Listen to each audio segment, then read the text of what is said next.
The Pro View. Aurora retained pro slot racers Mike Morrissey, Nick Toma, and Jim Cawthon to conduct a series of independent tests comparing Tyco Pro's old AFX cars, Magna Traction AFX cars, and G Plus cars.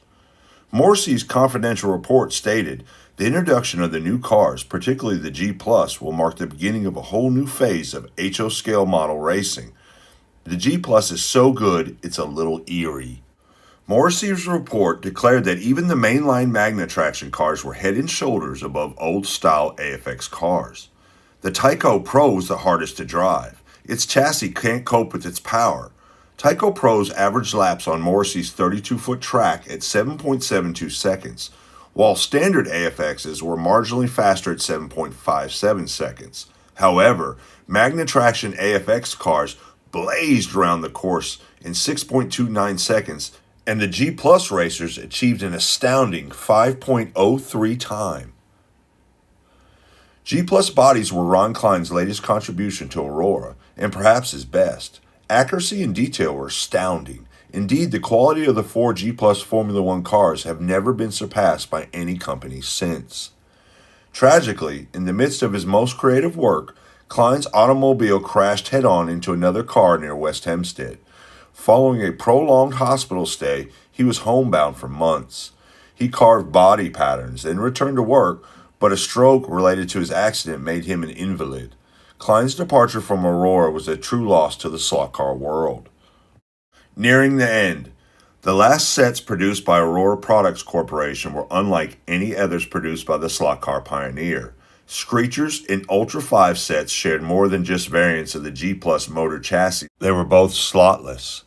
Screechers was a fully assembled, integrated electrical track system built into a vacuum-formed plastic base. Kirby felt it had a great deal of potential. Two cars could run simultaneously on the same power strips and, because of the slotless technology, passing was real. Motor magnets, augmented by two more magnets, did a good job of keeping cars on power rails. Aurora marketing managers worried that the Screechers could steal the low end of the toy market from AFX sets. In a compromise, the four Screecher sets were marketed to younger children through the use of child-appropriate licensing. For example, the Spider-Man Meets the Fly set required kids merely to install 6 D-cells, put the cars on track, and turn the throttles.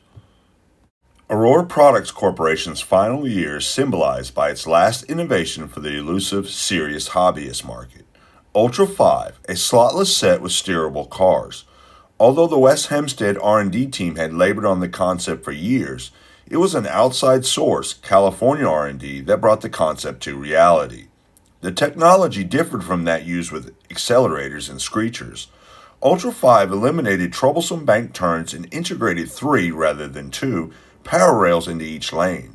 A cars ran on the inside and middle rails, while B cars handled the middle and outside. Either car could run in either lane, and most important, either car could perform realistic passing between lanes. It was the innovation hobbyists had longed for. Steering was the key to the magic. Ultra 5 cars featured an electromagnetic coil between the two front wheels. The racer's pistol grip controller featured a tiny steering wheel, recalling the early Aurora controllers. Turning the wheel caused the coil to energize in one direction or another, affecting a lane change. As with any innovation, there were initial problems. The coil drew lots of current and tended to overheat. It took a good bit of practice to control the cars, and most troublesome, the cars were so evenly matched it was difficult to find the opportunity to pass. But still, Aurora had finally brought true slotless racing to market, and they did it in an evolutionary way that traced its ancestry back to the original vibrators of 1960. The lasting legacy. Aurora's innovations of the 1970s continued the tradition of technological leadership that had begun in 1960. Without question, Aurora sold more slot car sets than any other company in the world. Unfortunately, the robust condition of Aurora's slot car business did not extend to the rest of the corporation. Aurora began to lose money in 1969. The reason? Aurora's decision to enter the game and toy market. The enormous tooling and television advertising costs simply could not be recouped, even by the high-volume sales that Aurora often enjoyed with smash hit games like Skittle Bowl. Worse, The oil crisis of 1973 through 1974 sent shockwaves through the toy industry. Overnight, plastics costs skyrocketed and lowered profit margins across the board. Changes in the leadership at Aurora parent Nabisco also hastened the West Hempstead firm's demise. Diker had originally courted Nabisco's buyout to gain the capital infusion necessary to underwrite Aurora's move into games and toys.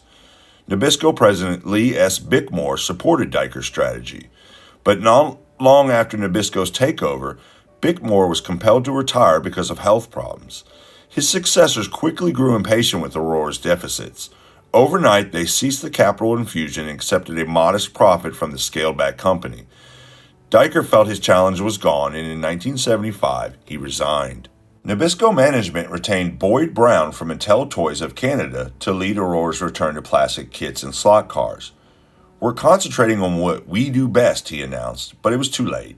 Nabisco's funding cutbacks were visible everywhere. Drastic reductions in games, shrinkage of variety in model kits, and a decline in new slot car body development.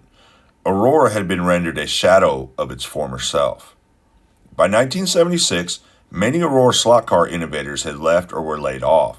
Walter Moe formed his own design company. Jim Keeler and Andy Yankus, most recently in charge of model kits, were gone. Jim Kirby left early in 1977 to join Moe. Porcelli, Ratakowicz, and Vernon were laid off. When the Aurora Hobbycrafts division was closed in 1974, Jim Russell started his own business. Ken Hill and Bob Bernard stayed on through the end of Aurora Products Corporation and into the first years of AFX new owners. Bernard's name went on to the G Plus and Magnetration patents simply because he was still on staff when patents were applied for. In the fall of 1976, Nabisco confirmed rumors that Aurora's various divisions were up for sale. In early 1977, Aurora model kit tooling and other assets were bought by Monogram Models. K&B went to Leisure Dynamics, and in 1983 was sold to original owner John Broadbeck. Aurora's remaining division, the jewel in its tarnished crown, AFX Slot Cars, began a long journey of ownership changes.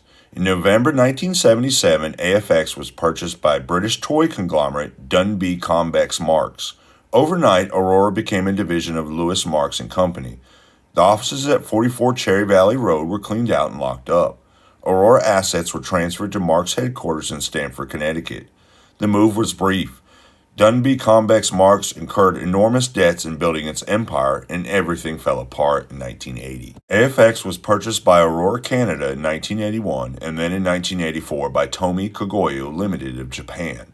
Another change of hands occurred in 1986 when Coleco Industries of Connecticut went looking for a place to invest profits from Cabbage Patch Kids. Coleco purchased Tomy's Canadian and United States divisions, inheriting AFX. However, just 2 years later, Coleco went into receivership and Tomy resumed ownership of the Aurora AFX slot car line. Today, Tomy Aurora AFX sets can be found on the shelves of stores around the world. Aurora slot car veteran Jim Russell is Tomy AFX National Hobbies sales representative.